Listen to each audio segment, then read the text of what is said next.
Hey guys, what's up? This is Frank from Sports and Collectibles, and today I'm going to be answering the question: how will the NFL draft, especially this year's NFL draft, affect sports cards? So obviously, I have some sports cards here that we're going to use for examples.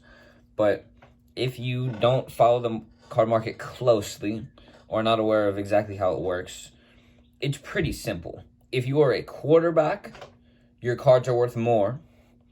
If you are a running back, your cards are worth more. If you are a wide receiver, your cards are worth more. If you are an offensive lineman, your cards most likely, unless it's very rare or it looks really, really cool, they're not going to be worth very much. Like rookie cards like this, they're not worth very much. If this was of a quarterback, it would be worth much more than this, even if they both play just as well or they both make the Pro Bowl on like an even playing field. The way that the 2022 draft went, the first 5 picks were all defense. Defensive players, Myles Garrett, he's a great example. He's a very good defensive player. I have some of his rookie cards right here. These cards are not worth as much because he is a defensive lineman or pretty much any defensive player. You have to be a really, really, really good defensive player. Like Jalen Ramsey, his cards are worth a lot.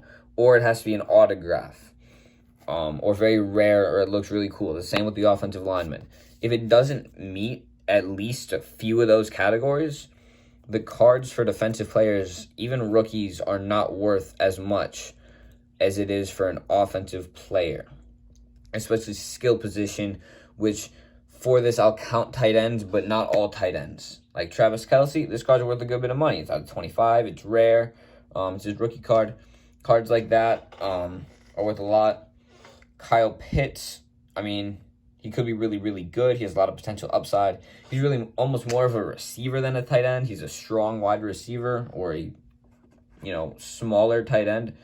But that still has pretty good value. It's a rookie card, very modern. It has good value because he's a very good player. If he was an average tight end, so like maybe someone like Hunter Henry, his cards are not going to be worth as much because he's very average. So the reason the 2022 draft will have a major effect on sports cards is because the first skill position offensive player wasn't taken until like the late 10s. Like the first wide receiver I think was taken at pick like 9 or 10. Or like something very close to that. There were no running backs. There were no quarterbacks taken in the top 10. There were no running backs taken even in the first round. There was one quarterback, Kenny Pickett, I believe. He was taken in the first round. He'll probably be like the number one guy that collectors are going to be looking for sports cards. Just kind of like how Mac Jones, Trey Lance, Trevor Lawrence, everyone, all those quarterbacks that were drafted very highly were last year, but really we only have one name for that this year, and that's going to be Kenny Pickett for the star quarterbacks that everyone's going to be looking for. Obviously, there's Malik Willis, who went to the Titans. His cards will have good value. Like late-round quarterbacks, their cards will have value, I think especially this year, but it could be much more difficult to pull unless the way that Panini does it or Fanatics or whoever at this point is going to be the one in control of producing the first set that comes out, which is normally Score. Score will probably come out in about a month or two, like it normally does, maybe 3 months.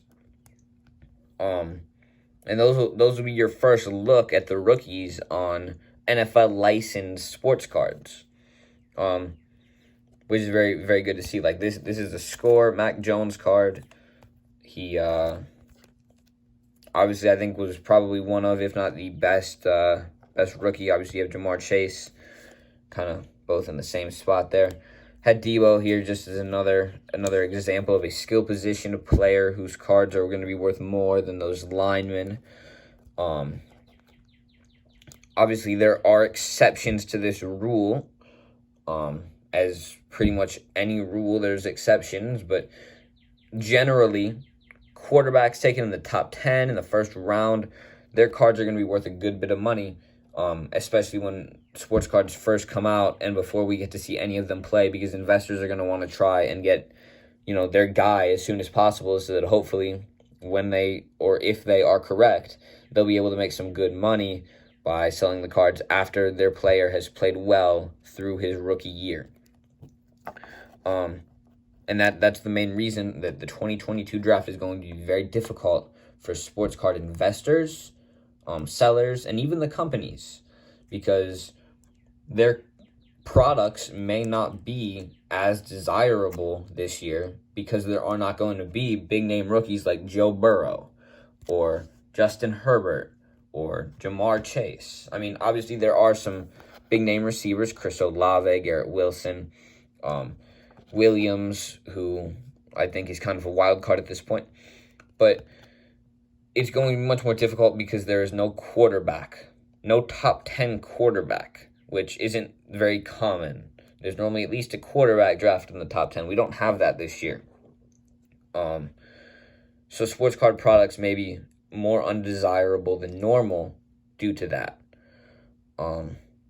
If you found this insight that I have on sports cards and how the draft will affect them, let me know in the comments down below.